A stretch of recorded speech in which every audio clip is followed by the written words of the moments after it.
नमस्कार, आप सभी का बहुत बहुत स्वागत है। मेरा नाम रूबिका लियाकत है। 70वीं लोकसभा के आखिरी सत्र में आज का दिन बहुत महत्वपूर्ण है। आज आखिरी दिन है और आज का दिन संसद के इतिहास का बेहद खास दिन है। इसीलिए न्यूज 18 इंडिया पर यह खास पेशकश और यह खास कवरेज आप देखने वाले हैं, क्योंकि आज संसद में भगवान राम पर मोदी सरकार ने प्रस्ताव लेकर आया है और इस पर चर्चा शुरू भी हो चुकी है। श्री राम पर आए प्रस्ताव पर चर्चा में बीजेपी के अलावा कांग्रेस के सांसद भी शामिल हैं। 22 जनवरी को अयोध्या में रामलला की प्राण प्रतिष्ठा हुई थी, याद कीजिए। और आज इस मौके पर संसद में विशेष प्रस्ताव लाया गया है। शाम को प्रधानमंत्री नरेंद्र मोदी लोकसभा में संबोधित भी करने वाले हैं। लोकसभा में राम मंदिर को लेकर प्रस्ताव बीजेपी के सांसद सत्यपाल सिंह ने पेश किया और इस प्रस्ताव को पेश करते हुए सत्यपाल सिंह ने क्या कहा? उन्होंने कहा कि श्री राम पर चर्चा गर्व की बात है। सत्यपाल सिंह ने श्री राम का श्लोक भी सदन के अंदर पढ़ा और संसद में राम मंदिर पर प्रस्ताव से पहले केंद्रीय मंत्री अनुराग ठाकुर आए। भगवा रंग का उन्होंने एक स्वेटशर्ट धारण किया हुआ था। अनुराग ठाकुर के उस स्वेटशर्ट पर लिखा था नमो हैट्रिक। भारत के इस महान सदन में, जो सदन हम सब लोग सांसदों को गौरवान्वित करता है, उस सदन में भगवान राम के बारे में बोलना, उनके मंदिर के बारे में अपना प्रस्ताव रखना मेरा बहुत बड़ा आज सौभाग्य है। श्री राम केवल हिंदुओं के नहीं, वो सबके हैं। भगवान राम हम सब के पूर्वज भी हैं और हम सब के लिए प्रेरणा भी है। और इसलिए उनके ज़माने, क्योंकि उनके ज़माने में आजकल के जो मत संप्रदाय और पंथ जो चलते हैं, हिंदू मुस्लिम सिख ईसाई, ऐसा उनके ज़माने में कुछ भी नहीं था। और जैसा मैंने बताया आपको, अनुराग ठाकुर केंद्रीय मंत्री वो जब आए थे एक अलग लिबास में वो नजर आए। स्वेटशर्ट पहना हुआ था उन्होंने, हुडी वाला वो बाकायदा स्वेटशर्ट था जिसके आगे लिखा हुआ था नमो हैट्रिक, आप स्क्रीन पर देख सकते हैं। और जब वो आए संसद में, देखिए आज सैटरडे भी है, मतलब कुल मिलाकर ये कहिए कि कैजुअल जो ड्रेसिंग है वो भी शायद यहाँ पर अनुराग ठाकुर के जहन में रहा होगा कि काम कर रहे हैं लेकिन कैजुअल तौर पर आप फॉर्मल्स नहीं और कैजुअल पहनकर भी पहुंच सकते हैं। और इसीलिए शायद नमो हैट्रिक वाली ये भगवा रंग की स्वेटशर्ट उन्होंने धारण की। संदेश लेकर जब अनुराग ठाकुर पहुंचे संसद भवन तो क्या कहा, आपको सुनना चाहिए।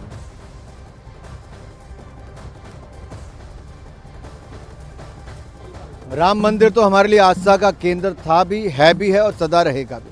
लेकिन वो लोग जो प्रश्न चिन्ह उठाते थे कि बीजेपी वाले कहते हैं रामलला हम आएंगे, मंदिर वहीं बनाएंगे, लेकिन तारीख नहीं बताएंगे। हमने तारीख बताई भी, राम मंदिर का निर्माण किया भी और जनता ने पूरे देश भर में राममय वातावरण हो भी गया है।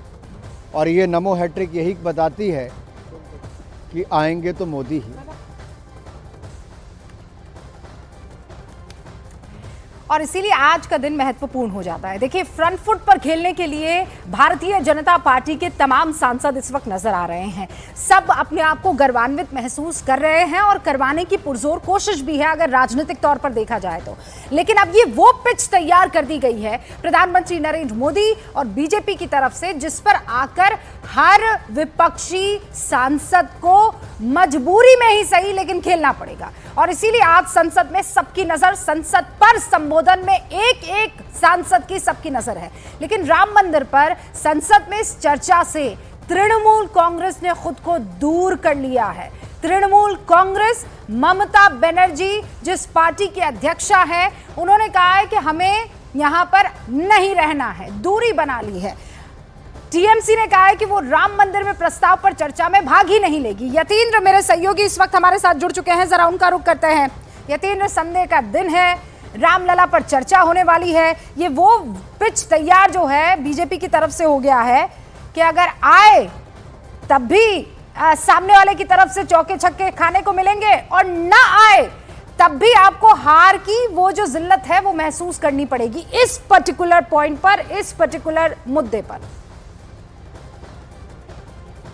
बिल्कुल बिल्कुल रूबिका, ये मोदी का चक्रव्यूह है जिसमें उन्होंने विपक्ष को फंसा दिया। आपने वो महाभारत की कथा जरूर सुनी होगी, जब अभिमन्यु चक्रव्यूह में घुसना तो जानते हैं, निकलना नहीं जानते। इसी तरह से घुसा तो दिया इस चक्रव्यूह में, क्योंकि पासा ऐसा फेंका कि उनको मजबूरी में राम नाम की इस चर्चा में भाग लेना पड़ रहा है। और आप गौरव गोगोई का भी बयान देखेंगे, जो उनका स्पीच हुई लोकसभा में, तो उससे समझ सकते हैं कि जो पार्टी जो राम के अस्तित्व को नकारती थी, जो राम को काल्पनिक बताती थी, जिसने एफिडेविट कोर्ट में दिया, वो गौरव गोगोई आज कहने को मजबूर हो गए कि राम सभी के हैं, सभी राम को मानते हैं। और महात्मा गांधी का भी उन्होंने जिक्र किया कि जब उनके अंतिम शब्द थे तो उसमें भी हे राम था, यानी कि राम नाम की महिमा के आगे कांग्रेस पार्टी के नेता भी नतमस्तक होते हुए नजर आए आज। और यही मोदी का चक्रव्यूह, जो मैंने आपको कहा कि उन्होंने उसको अभिमन्यु की तरह चक्रव्यूह में घुसा दिया, लेकिन वो बाहर नहीं निकल सकते। और ये कांग्रेस और पूरा इंडिया गठबंधन जो है वो इस बात को बखूबी समझ रहा है कि वो इस चक्रव्यूह में फंस चुके हैं और अब मुश्किल है इससे पार पाना। इस वजह से वो इसको नकार भी नहीं पा रहे,